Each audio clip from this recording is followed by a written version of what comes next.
Union Insurance Bison football pregame show. Beth Houle, Kyle Emanuel, Devin Fry joining you from the studio today. This game right off the bat, super important that I remind you, this game is only available on ESPN Plus Day. This is the Missouri Valley Game of the Week. We would love to be there. We would love to be bringing you this one right here on the KVLY, KFYR Bison Football Network. Sadly, outside of our control, the Valley claims a game every year, and it's this one this year. UNI and NDSU taking each other on a long-awaited game. It's been a while. How have you guys been? I mean, what's new in your life? It's been a minute. I missed everybody. I haven't seen everybody in so long. I just feel like I've been lost. Yeah, and I think, one of the concerns of this game is NDSU being rusty. I feel concerned for myself as being a little rusty as well. We've been away for what seems like forever. You look sharp, look good, play good, right? That's what matters. That's like half the battle. Isn't it weird, though, that the last time this team played was North Dakota? Yeah. UND, like that feels like it was so long ago. And I was so amped up for that next week because I felt like there was so much momentum coming out of that game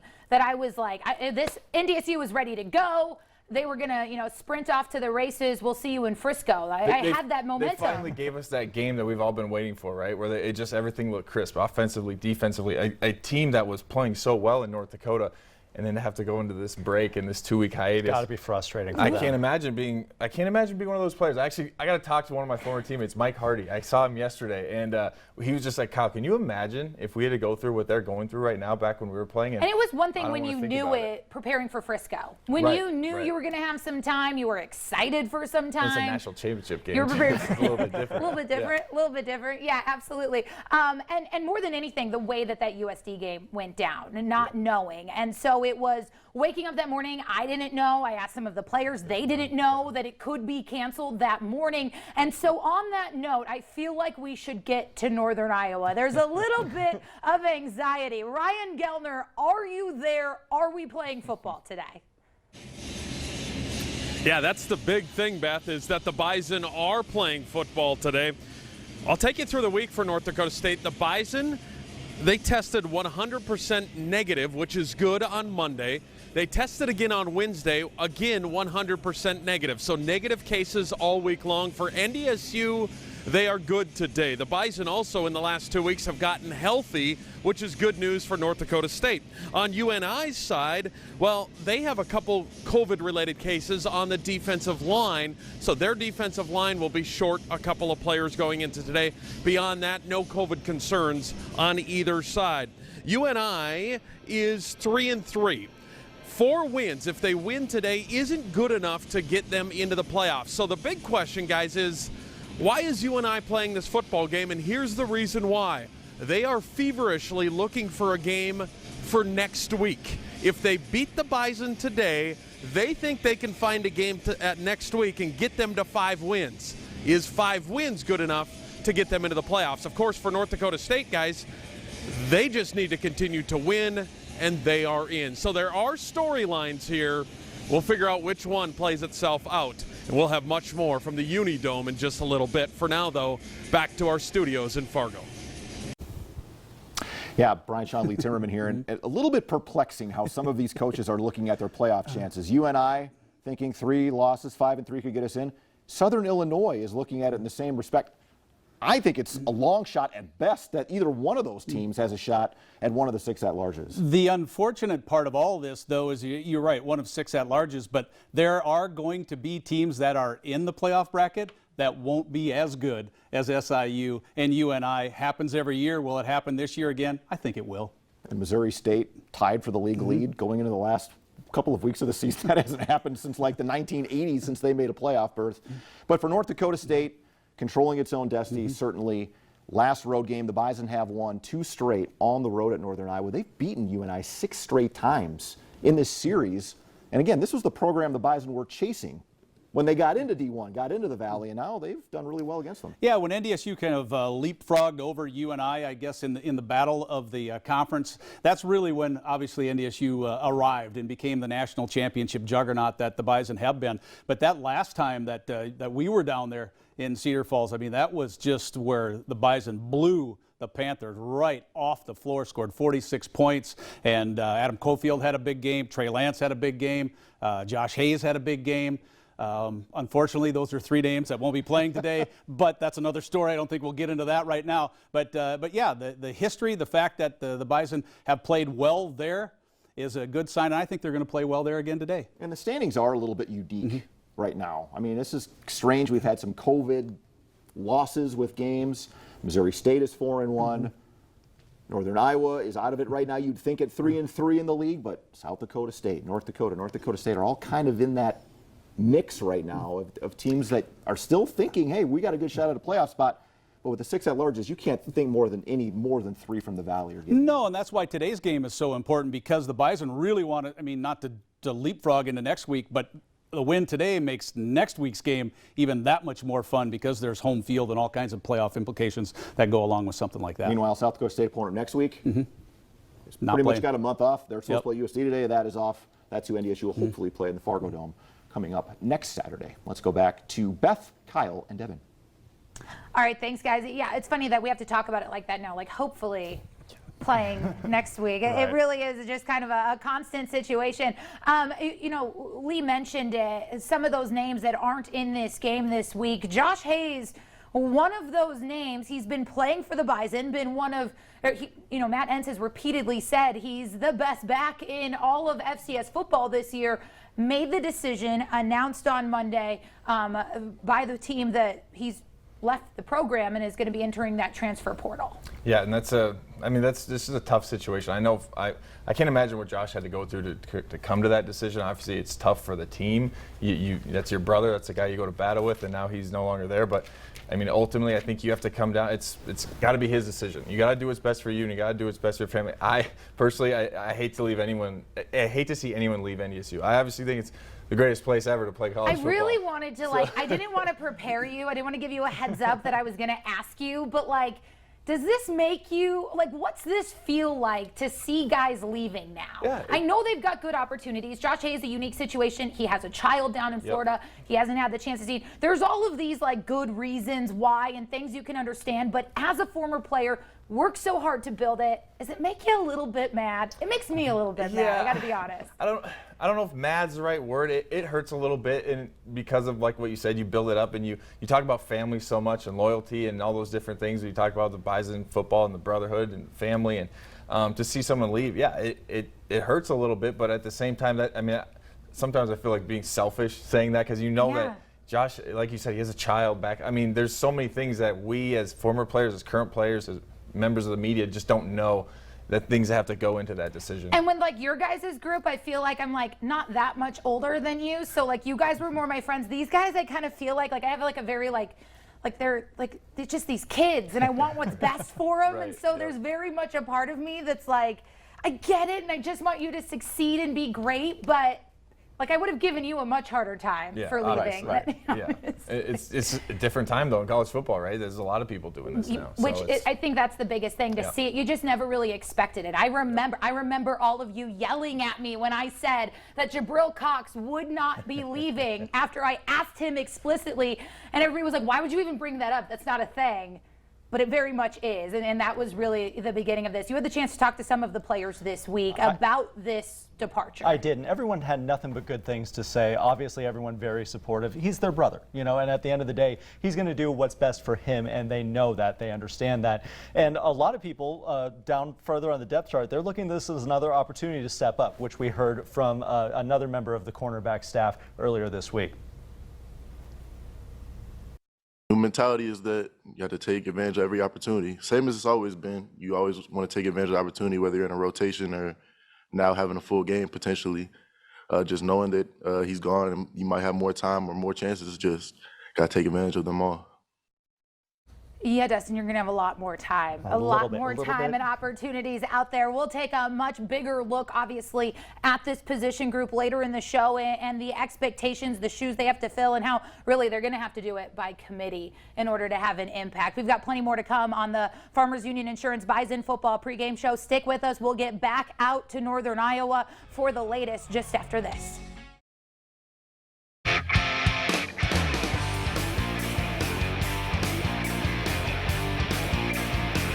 Welcome back into the Farmers Union Insurance Bison football pregame show. How about that?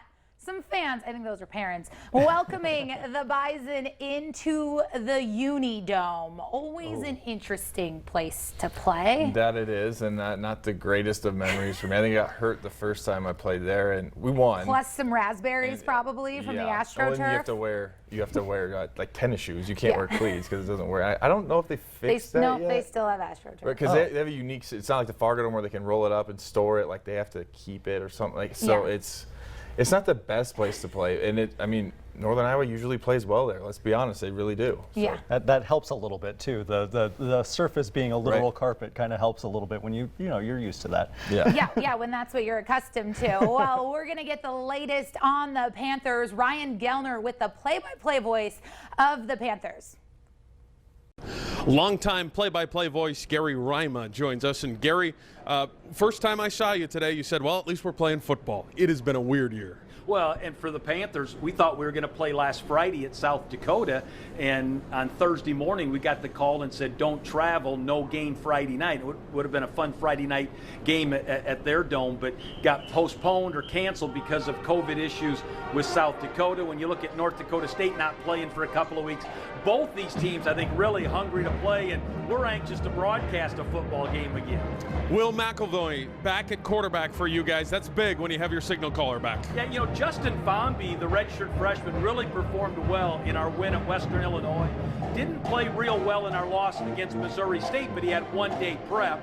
But Fonby did a good job in the win at Western Illinois. So I think there's some confidence in our backup now. If Will struggles today, you might see some of Fonby, who completed 64% of his passes at Western Illinois. But it's great to have Will back. Will's our #1 quarterback.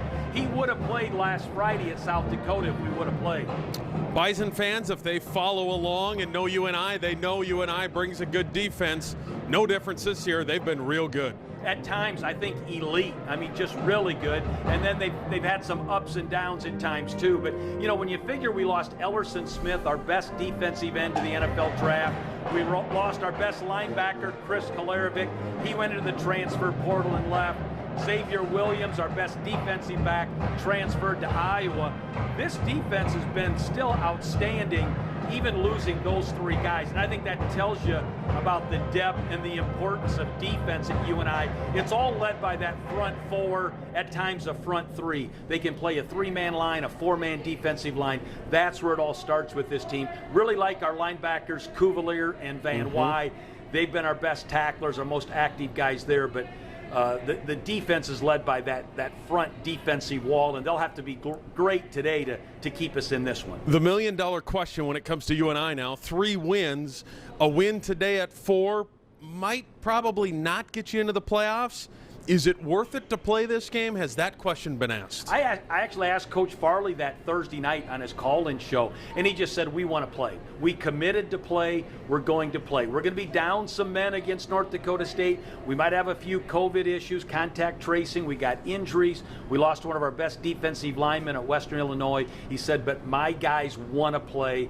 We're going to play. Interesting, if we somehow could win this game today, there's some talk about trying to find a game next Saturday. There you go. And it could be against South Dakota, because they were supposed to play Western Illinois next week, and Western Illinois shut their program down.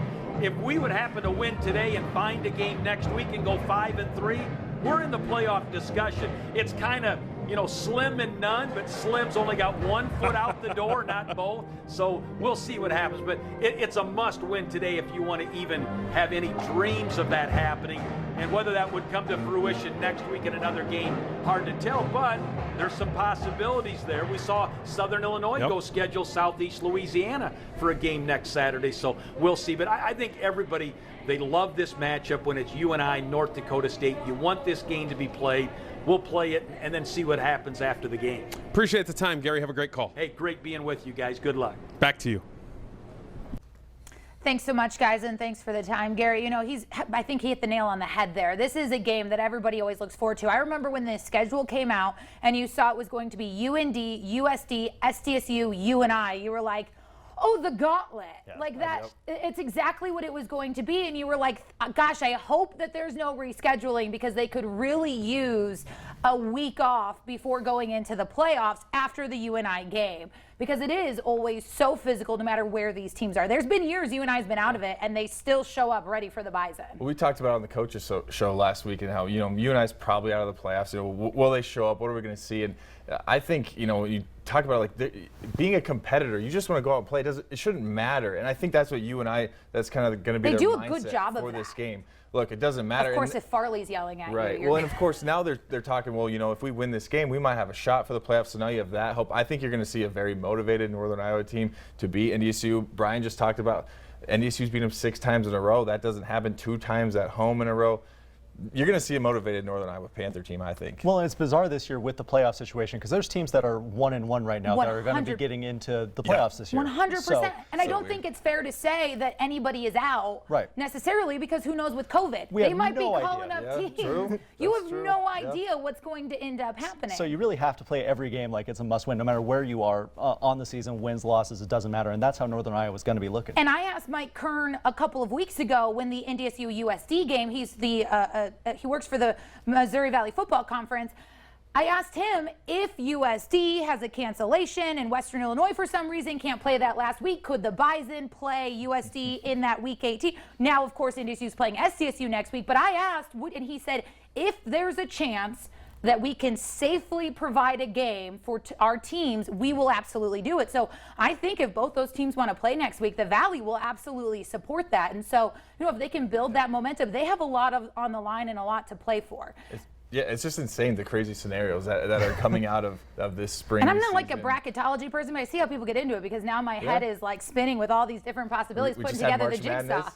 Yeah. There we go. You guys should see the sports office. There's like pictures with yarn and tacks trying to figure out who's going to get in the playoffs. I look a little insane. One of the things I think was interesting about this, every year we try and kind of get the coaches, there was Chris Kleiman, Matt Entz came, and now we've got David Braun, the defensive coordinator for NDSU, have these UNI connections. And, transitioning a coach from another Valley team is kind of unusual. Usually they're making jumps then to another conference, to the FBS level, whatever it is. We're taking that first head coaching job somewhere else. And so I wanted to talk to Braun this week, and he was so refreshingly open and honest about his time at UNI. He coached there for 2 years before being hired when Matt Entz became the head coach. I want to give you this soundbite where he talked about preparing for a team that you're so familiar with, but also they're so familiar with you. Here's David Braun. There's this understanding when you get a chance to work together as a staff, not only do you understand the scheme that you're utilizing and putting together as a staff, but you start to understand how one another thinks, how they see the game. And, as much as our scheme has stayed consistent, being on that staff for 2 years, I start to have an understanding how maybe, their offensive line coach, Coach Clanton, sees things and views things and how he likes to attack defenses. But I've shared the same thoughts with him in terms of, what my beliefs on good defense and how we can attack protection and run game. And it's like, oh man, I wish I wouldn't have said that stuff, I mean, you all of a sudden get on the other sideline, you're like, this is unique, and you have to be careful in weeks like this to do a good job of being honest with yourself about those things, but not overthinking it. It can be really easy when you go in against a staff that you're familiar with to overthink and potentially slow your players down a little bit. We have to guard against that. I have to guard against that for sure. David Braun's first time back at the Uni Dome since he left and took his defensive coordinator position at NDSU. He talks about not wanting to slow those players down and the importance of letting them play fast, which especially coming off such a huge break has to be a huge game changer. Well, and that's something we've heard a lot throughout this whole season, especially early on in the Youngstown game. They kind of let the guys play. They didn't know a lot about it. Then they got a little too fancy, I guess maybe you would say. A lot of times as coaches, you try to win a game as a coach, which I think you can do, but at the same time, if your players are slowed down because there's just too much and they're thinking too much, that's when as a coach you have to step back, and I think that's why it's really good David Braun recognizes that. Step back and say, hey, just go out there and play. Here's some things that you're good at. Here's some things we know we can execute. Let's go line up and see who's better. The chess match. I always find it so fascinating. Some 4D chess. We've got plenty more to come on the Farmers Union Insurance Bison Football pregame show. Stick with us. We'll be back right after this break.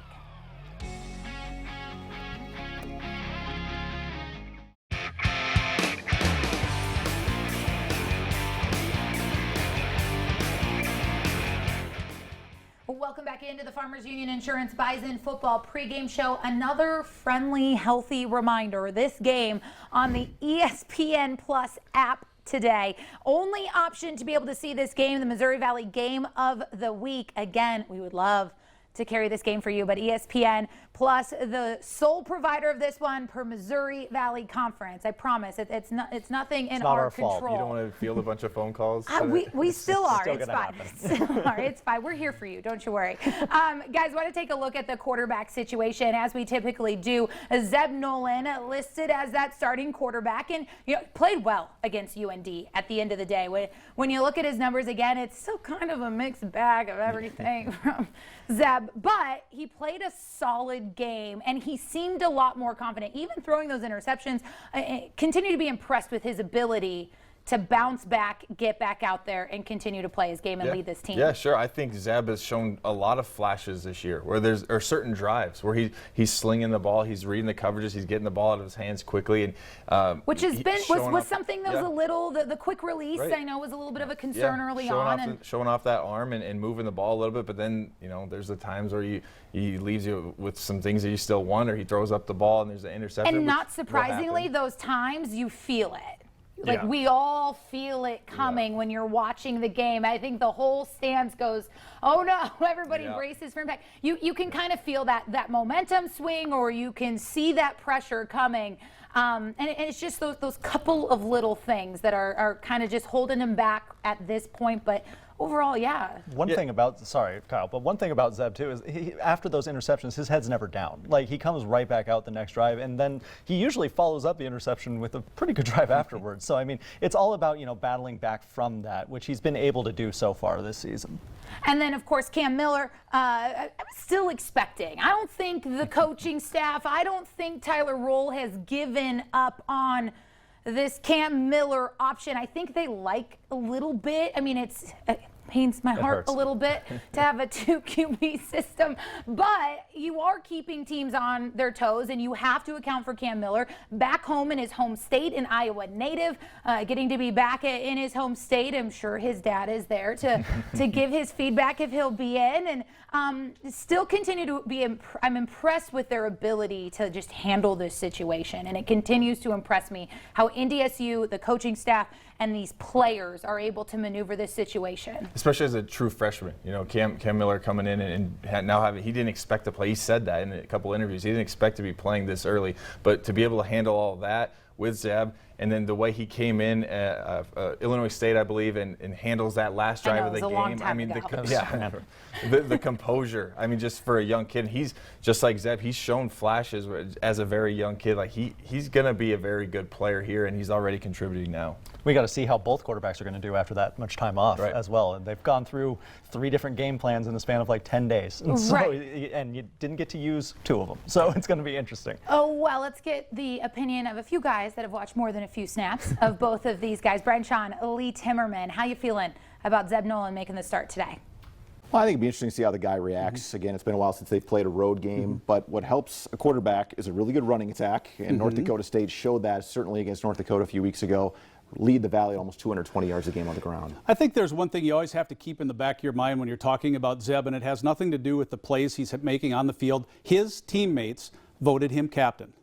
So yes, has it been smooth? Has it been great? No. Do they have his back? Absolutely 100%. So I mean, I know the team believes in Zeb Nolan, but the one thing that Zeb can't do well, run the football. That's why Cam Miller will be in the rotation, if you want to call it that, again today, because the Bison are at their best when they have a quarterback that can run the ball. Yeah, Cam Miller maybe a little nicked up here, had a chance to heal up, and that should help get that running game going. With the other running game, with you throwing Hunter Lupke, throwing some of the other guys, now you have to throw in him for counting on the running game. That creates, I think, some nightmarish options for Northern Iowa, and they're pretty inexperienced in that linebacking corps. They certainly are. And one of the things the Bison did this week is go back to the 2015 tape, and they looked at that. That's when Carson Wentz was the quarterback. Some of the things that were effective against the Panthers in that game, no back sets. I mean, we're talking about running backs. Some things that causes that UNI defense to look a little different. Sometimes you spread them out. It opens up the middle. The Bison really attacked the middle of the field, and whether UNI plays it middle open or middle closed this week, we'll have a long way to go on where some of those passes that Zeb might be throwing going. And also, I would say, look for some formation into the boundary, FIB. When the Bison have the short side of the field, they've been doing it quite a bit this year, but attacking that short side. And because of some of that talent that Gary Ryman was talking about that's not on the Panthers team anymore, the Bison have a little more speed, I think, and they're going to try to attack the short side of the field again today, I believe. Interesting to see the chess match between these two programs, know each other very well. Let's go back over to Beth, Kyle, and Devin. Yeah, thanks, guys. We're going to head back out to the Uni Dome here after this break. Catching back up with Ryan Gellner as the Bison prepare to take on the Panthers. Back in action today. Football's back. We'll be back after this break.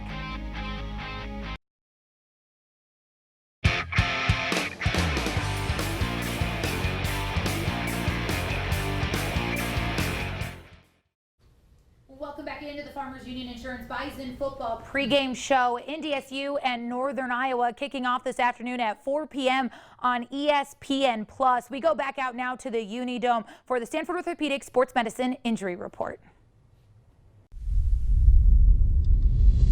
Dr. Bruce Pyatt is with us again, and Dr. Pyatt would come to UNI where we're inside a dome, but there is one big major difference between what we've played on all year long, and that is the surface. This is AstroTurf, not the original AstroTurf, but it's a lot different than what we play on in the Fargo Dome. Yeah, all the different turfs that are out there, there's always a little bit of variance with it, but this is a big difference from what we normally play on. What we have back home, which is more of the sport turf, has the higher blades and has the fill in it, has a lot more give in comparison to what we have here.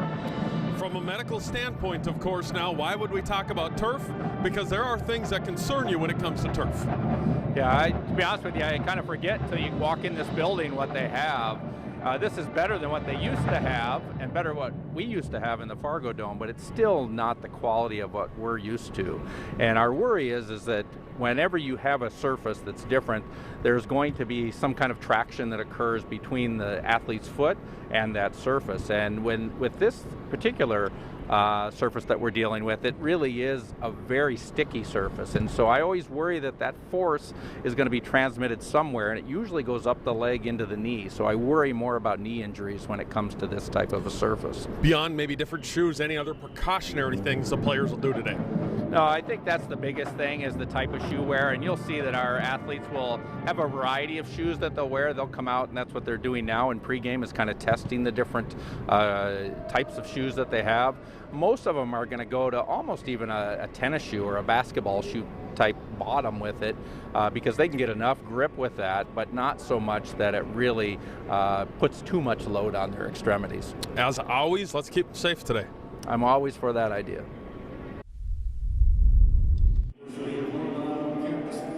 And we move right into our Sanford Health Injury Report. And this is some good news. The one positive of COVID being off a couple of weeks is that the Bison have been able to get healthy. Dawson Weber has been cleared to play. He upgraded from questionable to probable today. Jackson Hankey, same thing. That hit injury seems to be good. He is updated to probable as well. Kobe Johnson looks like he will not play, but Jalen Bussey went through warm-ups. He's in uniform. He should play. In addition to that, Jake Reinholtz is also back today. Jake went through full warm-ups, and we expect him to kick extra points and field goals today. We move into our keys to the football game, bring back in Brian Shawn and Lee Timmerman, and we start with those keys, and why not talk about COVID? Because the team has certainly talked about it the last couple of weeks. Our first key to the game, well, it is COVID distractions. Just 30% of the games in the Missouri Valley Football Conference have been played in the last 2 weeks, guys. As much as the players try to ignore it, it's there. Yeah, it certainly is, and I think it's been as stressful on the coaches as it has been the players to make sure the players are doing okay with all this, LT. But the positive is if NDSU going to play today, they get through next Saturday, you really only lose one game. All things considered, that's not bad. Yeah, Ryan, I was putting myself back, trying to go back however many decades back into the college playing days, but I was thinking, trying to put myself in the position of a player and the anxiety and fear that I would think if I was the person that would test positive this week that would cost my team or my position group. So don't sugarcoat the fact that is anxiety and it is tough on these guys. And that leads right into our key number 2, and that is mental sharpness. Because if the anxiety and the angst over testing is there, how do you be sharp? How are you fundamental on first, second, and third down? Being crisp is certainly a big thing. I would say it is, and I think it's important for both teams to have some sort of spark on both sides of the ball early. Maybe it's even a big hit or something just to get everybody back into football mode again. Both these teams have had a layoff, but for NDSU, it's been an extra long layoff. So I think it might take a little while for both teams to settle into this, though. Layoffs hurt you. But one of the strange things that you never have during the regular season when you're playing every week is to have good on good. And the Bison in this last couple of weeks have done that. Number 1 offense against number 1 defense. Try to get the fastest players, the fastest thing that you can do to replicate game speed. That's play against the other best players on your team, and NDSU has done that. And our third key is physical versus physical. It's NDSU, it's UNI. Point of attack is going to be a big word today. Who will win that, guys? Well, you go back to the rule of 50. I'm going to call it every time that NDSU has had the rule of 50. Well, 49. I'll give them 1 extra. That was the Youngstown game. Rule of 50. Number of rushes and completions equaling 50 or more, and the Bison win. So I think the rule of 50 comes into play again today. I think it does. It's important for NDSU to establish the ground game early, get something going. We saw Hunter Lupke kind of be that one back that really could pound. At 3 yards on first down is a good play against Northern Iowa. This is a team that only holds teams to 100 yards rushing per game. NDSU leads the Valley in rushing. Good on good. And yes, they did lose some dudes. Ellerson Smith gone, Xavier Williams, you've talked about that. When you look at guys like Brinkman, Bronte Wells, Butcher, seniors, guys that have played against NDSU in the battles over the years, they're going to be stout up front. It's going to be tough to move those guys. So again, maybe moving some plays, C gap, D gap, compared to just trying to hammer home on the A gap against a guy like Brinkman, might work well today, getting to the outside. Yeah. So Ryan, we're saying that you have to run the ball. When have we ever said that for an NDSU team? You're right. The Bison are average over 5 yards a carry. If they can come close to that, they win easy today, I think.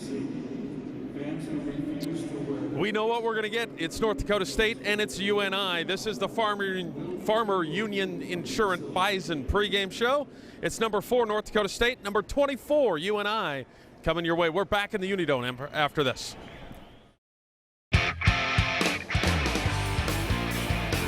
Iowa meet for the 54th time in school history today, and if you just tuned in, this game will be played today. The game goes on. This is Herdline News. It's hard to believe it's been 21 days since North Dakota State had a football game, but the Bison, not so fresh off that win against UND, are back at it today here inside the Unidome in Cedar Falls, Iowa. The last time we saw the Herd, Hunter Lupke, had himself a day. The big rig rushed 28 times for 190 yards and 3 touchdowns in his first game back from injury to carry North Dakota State to that 34-13 win over North Dakota 3 weeks ago. It earned Lupke the FCS National Offensive Player of the Week. Lupke previously had just 70 yards on 15 carries in his career. The Bison now lead the Missouri Valley Conference in rushing, averaging almost 219 yards a game. The NCAA has announced the 14 predetermined preliminary site rounds for this year's FCS championship. Of those 14 sites, 8 will be in contention to host the quarterfinals and semifinal rounds of the FCS tournament. Among those on the list, 4 from the Missouri Valley. Those schools are Missouri State, North Dakota, South Dakota State, and North Dakota State. The selection show, just around the corner, it's April 18th. We're just 8 days away from Selection Sunday with 2 very important football games to go for North Dakota State. None bigger than today. Here's head coach Matt Entz. Matt, how glad are you to have the last 2 weeks behind you? You got game day today. Well, anytime you get to play a game, it's a great day. I think the last 2 weeks have been good for us. Unfortunately, we just never could have that game situation to evaluate where you are. But I do think that we continued to get better over the course of the last 2 weeks, regardless of not having a contest on Saturday. Without contests, I'm sure it gave you a chance to get healthy. So if there are positives, I would assume you go into this one a little bit more healthy than you were the last couple weeks. Definitely. We are. Some of those bumps and bruises, those injuries that just accumulate over the course of a season. We've been able to work through chronic ankles, wrists, all that stuff. So hopefully we're about as close to healthy as we would be at the start of a season right now. You're a defensive guy. The top 2 defenses in the league will be out there today. In a defensive world, I guess, it's kind of a dream matchup right here. 2 Ds going at it. Well, it is. We talked to our players this morning at pregame meal. That I talked to the coaches last night. That it's going to match up 2 defenses, but ultimately what's going to probably decide the fate of the game is whose offensive line plays better. And there has to be a tipping point. So if both defenses are very similar, then what's going to be the other position group that changes the how the game is played and the outcome of the game. As the season starts to wind down, these games, and I know you take it week by week, but now every game matters because you're trying to stack wins on top of each other. It's do or die time. Well, every week, and I'm not going to get into the scenario of what's going on. I know our kids know that this one's the most important right now. Every goal that we started the spring season with is still accomplishable, and so we're going to take this one at a time and make sure we put a great product on the field, and we're ready to compete. Good luck today, Coach. Appreciate it. Thank you. We'll be back with more on the Farmers Union Insurance Bison football pregame show. North Dakota State and Northern Iowa on ESPN Plus at 4 o'clock. Stick with us. We've got plenty more to come.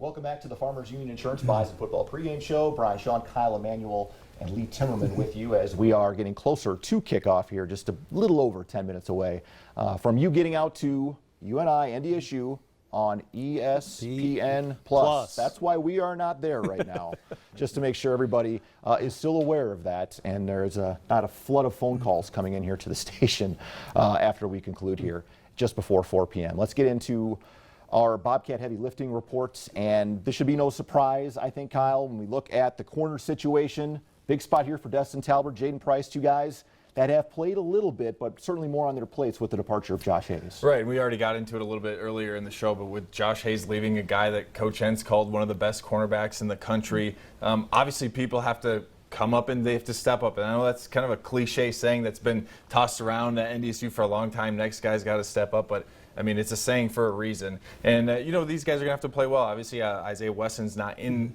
playing today, and that was originally what I thought Josh Hayes versus him was going to be a really good matchup. But nonetheless, we've seen these corners have to play in the run game. They obviously have to come up big in the pass game, but sometimes they're going to have to fit on the edges and cover 2 situations or different running situations. So no matter what happens in this game or whatever Northern Iowa wants to throw at this NDSU defense, those 2 guys are going to have to play well. They will. They certainly will. But you don't just play 2 corners all game. And that's where if you take a look and you go online or whatever you want to do to look at the Bison 2 deep and you figure out who would play after the 2 guys we talked about, don't believe the 2 deep, because those are a couple freshmen that the Bison, quite frankly, don't want to see on the field. So Dawson Weber has taken a lot of reps at the corner position. So look for Dawson to be in that mix in the corner rotation, and then they'll take one of the safeties off that 2 deep and put him in because he has much more experience and the Bison have much more confidence in him. So yeah, the 2 guys are going to get the bulk of the work at corner. Dawson Weber probably get a little work outside today too. And one of the things that we've seen David Braun, the defensive coordinator, do more so I think this spring than what we've seen certainly last fall is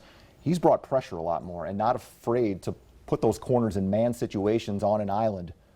Is he as willing to be as aggressive sending blitzes today after Will McElvain, a guy that can keep plays alive with his legs, but against an offensive line in Northern Iowa that is certainly struggling? I think that's got to come down to how you feel about those pressures. And obviously every coach is going to say, well, we love it. It's always going to get home. But if you feel like you really have, and I think their offensive line might struggle a little bit against that. If you feel like you can get home, maybe you're a little more daring, I guess you could say, with those corners and putting them out on an island. And a lot of times in pressures, Brian, no matter who's out there, the coordinators, coaches will always say the pressure's got to get home. Well, what if they run this route? What if they do this?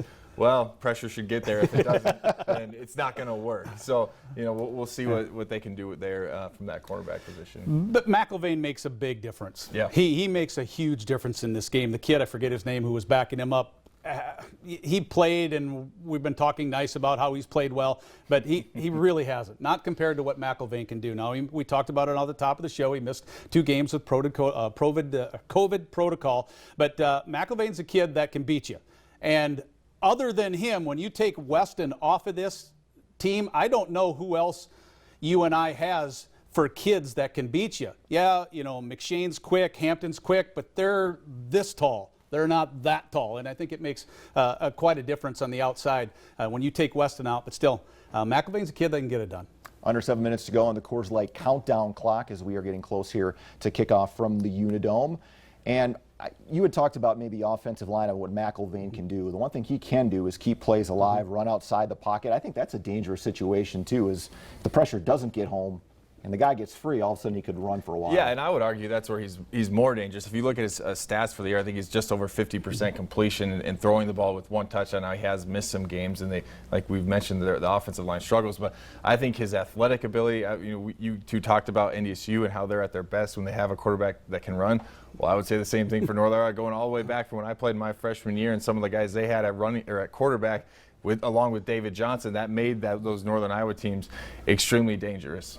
Really, as an All-American defensive end, it's more fun to hit a quarterback that just stands there than one that moves around. But okay, as long as we're talking about defense and today's matchup, still the Bison advantage on defense is the front 7 against that offensive line, and the biggest question mark is the DBs, especially without Josh Hayes. And so I guess the fun part about sports is we don't know what's going to happen. We can speculate. We'll find out. But still, yeah, if the front 7 gets home, at times it doesn't matter what the DBs do, because if guys like you are pounding quarterbacks into the ground, then no play's happening, is it? And I would say the other thing you got to look at in this game, and you guys also talked about the run game, and UNI only gives up 100 yards a game running the ball. So I think something's got to give there. Right? Obviously, we all know NDSU's at its best when they are running the ball, and there's been some struggles throwing the ball. If they can get back to like what they did against UND, I think that's going to be tough, though, against a really stingy UNI defensive line. But not just David Johnson, because he was better than most. But one of the notes I wrote down in terms of talking about the UNI offense, I just put no stud running back. Yeah. And Mark Farley is a guy that wants to run the ball and take shots. But if you can't run the ball, then it's really difficult to set up, obviously, a play action pass that generally won't work. And that's what's so unique about Northern Iowa, too, is they brought in 13 transfers to play this spring. One of those is the running back, Dom Williams, who's a transfer from Kansas. He's gotten most of the work. Hoosman's been banged up a little bit, but neither one of these guys are home run backs either. Yeah, and this is a team that's also been decimated by COVID and injuries more than anyone, maybe in this conference, or just as much as anyone in this conference. So they're going to have to lean on some of those transfers. But yeah, like you said, they haven't had one really emerge, which obviously, Coach Farley would love to have. And we don't talk enough about this, but sometimes when you have 2 really good defenses, you're going to see punting more. Maybe not the most exciting thing, but field position. We've seen Garrett Wegner can really flip the field around and pin teams deep in their own end. As long as you don't turn the football over, you'd think that's an advantage for North Dakota State today. It has been. Wegner's one of the best, and it should continue to be so. And I guess if you're talking about hidden yards and you're talking about punting, then throw an attaboy to Ross Kennelly, because when's the last time we've talked about a poor snap on a punt? We haven't. Yeah, he's been spot on. That's when long snappers are doing their job. Yep, when you don't know them. And especially in a game like this where, I think if I was a betting man, I'd say it's going to be a little bit of a more low-scoring game. If you can end every possession as an offense with a kick, that's what I say. If you punt it, kick a field goal, kick an extra point, kick it off after. If you can ever end every possession, no turnovers basically is what that means. That's a good thing for this NDSU offense. And big for coverage units. Let's not forget Jaden Price had the 85-yard punt return for a touchdown against Illinois State about a month ago as well. We will step aside. We are down to about 3 minutes left on the Coors Light countdown clock, and we'll be back here in the studio as we get you set for Northern Iowa and North Dakota State.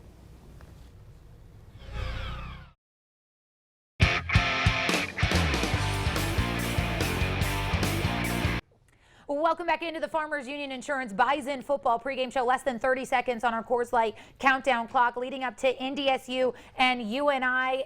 Finally, back to football. I'm ready to watch them. So good to be back. It feels like it's been forever. I can't wait to watch this game. I'm excited to see it on ESPN+. That's right. This one on ESPN+. That'll do it for us. Beth Hool, Devin Fry, for Brian, Sean, Lee Timmerman, Kyle Emanuel, Ryan Gellner, and photographer Michael Downs. Thank you so much for joining us on the Farmers Union Insurance Bison football pregame show.